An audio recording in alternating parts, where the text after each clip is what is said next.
The Clone Wars was one of the largest conflicts in galactic history and the first major war in nearly 1,000 years. They saw a variety of old tactics return to the forefront of military strategy, and they also saw quite a few maneuvers spring into being. With the largest capital ships to date and plenty of other new technologies being brought to the forefront of the conflict, there was plenty of room for commanders on both sides to innovate. Some of the most inspired tactical innovations even changed the course of entire battles. In this video, we're going to be talking about 5 such strategic decisions that were crucial in the outcomes of battles during the Clone Wars.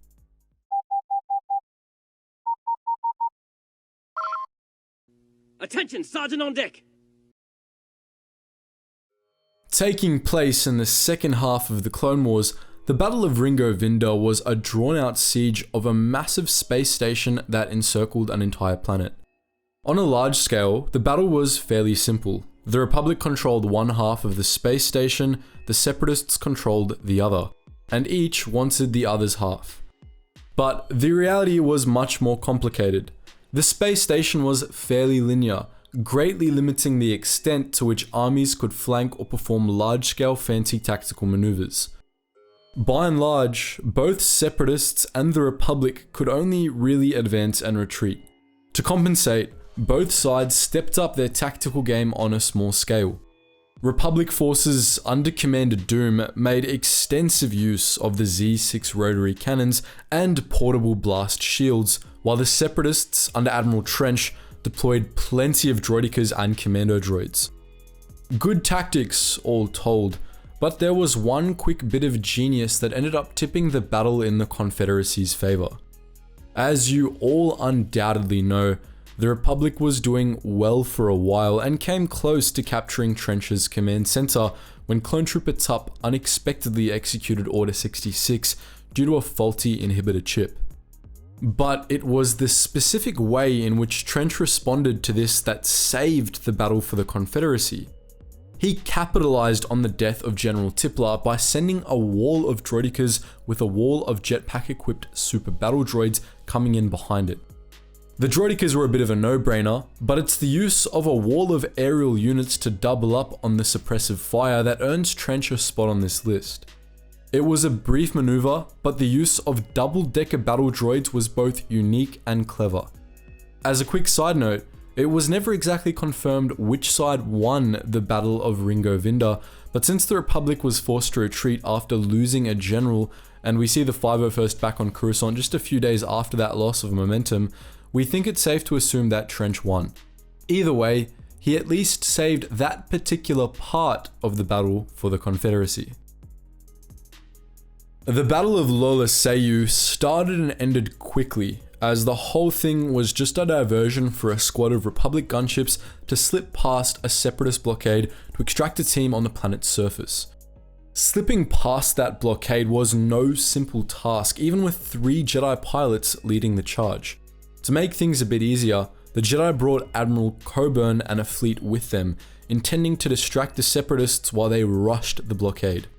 Overall, the plan of rushing the blockade with a few fighters and gunships was pretty questionable, but the severely underrated Barton Coburn made it work. Pay close attention here to how Coburn kept his Star Destroyers far from the blockade, firing on them from a distance and luring them in close to his position. He played defensively, even though he was the one on the attack, and in doing this, he lured the Separatists right in. Some of the warships in the blockade moved out a little, and the Separatist fighters swarmed around the Star Destroyers, giving the Jedi and their gunships a clear shot at Lola Seiyu's surface. In this, Coburn made an unworkable plan work, allowing Republic forces to orchestrate the Citadel's first ever successful prison break. Next up, we have the surgical strike on Coruscant that General Grievous orchestrated in 21 BBY. Now, this wasn't really a battle per se, but it was an attack with consequences more far-reaching than most battles in the Clone Wars, and it was such a stroke of genius that we just had to mention it. The attack was fairly simple.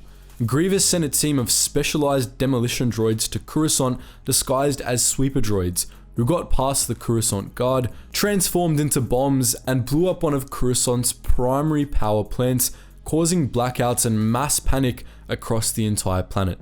The objective was to stop the Galactic Senate from seeking peace with the Confederacy, and it was successful. But can we take a quick moment to think about how hilariously over-engineered the whole thing was? General Grievous commissioned specialized transforming droids that could serve as street sweepers, battle droids, and bombs, respectively, all for this one mission. This was despite the fact that the whole droid model would be totally useless afterward, since the Republic would have known about its disguise mode. But for all the silliness of this attack, it's possible that no other confrontation since Geonosis had such an effect on the course of the Clone Wars. Every battle that happened after that attack, as well as the rise of the Empire and the Jedi Purge, only happened because this attack was successful. Grievous may not have been saving a battle here, but he did save the whole Sith Grand Plan.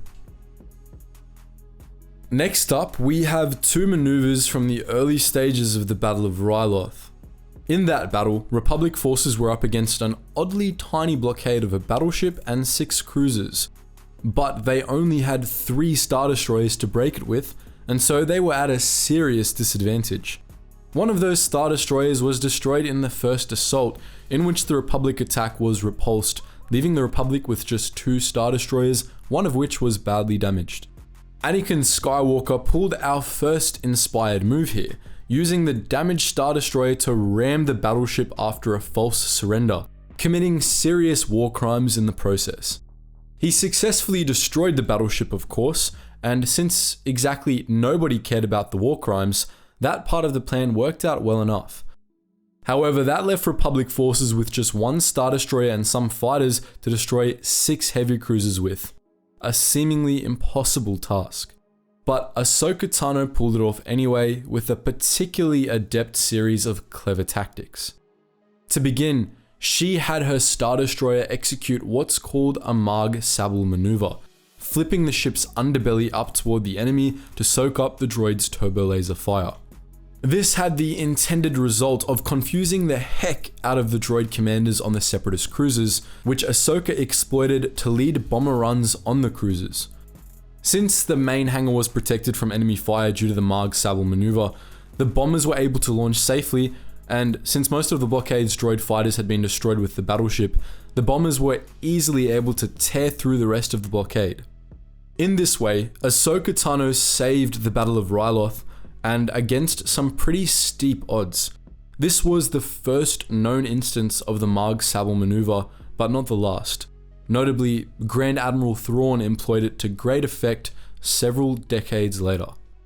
Lastly, we have a battle you're all surely familiar with, the Battle of Bothaway. This was another naval battle in which the Separatists had the advantage. They had 6 heavy cruisers to the Republic's 3 Star Destroyers, and General Grievous had laid out his fleet pretty well. Grievous did a bit of 4D chess at the start of this battle, maneuvering his ships through an asteroid field with deflector shields double front to get the drop on the Republic fleet. In this way, he limited the advantage of the Star Destroyer's stronger turbo lasers and allowed his ships to use the asteroids for cover. However, while Grievous was playing 4D chess, Anakin Skywalker was playing 5D chess. He had deployed AT-TEs on the asteroids. These began shelling Grievous's ships from behind with their mass drivers as soon as they cleared the field. Since the Separatist cruisers had doubled up their deflectors in the front, they were terribly exposed in the rear, and the AT-TEs were easily able to cripple Grievous's fleet, allowing Skywalker and his Star Destroyers to shred them. With this clever maneuver, Anakin Skywalker saved the Battle of Bothaway and kept Grievous from capturing what would have been an entire sector. So, that's our look at 5 clever strategic decisions that won Clone Wars battles for one side or the other. But what do you think? Which of these maneuvers was your favorite? Let us know all that and more in the comment section below. And as always guys, thank you so much for watching and I hope to see you in the next video.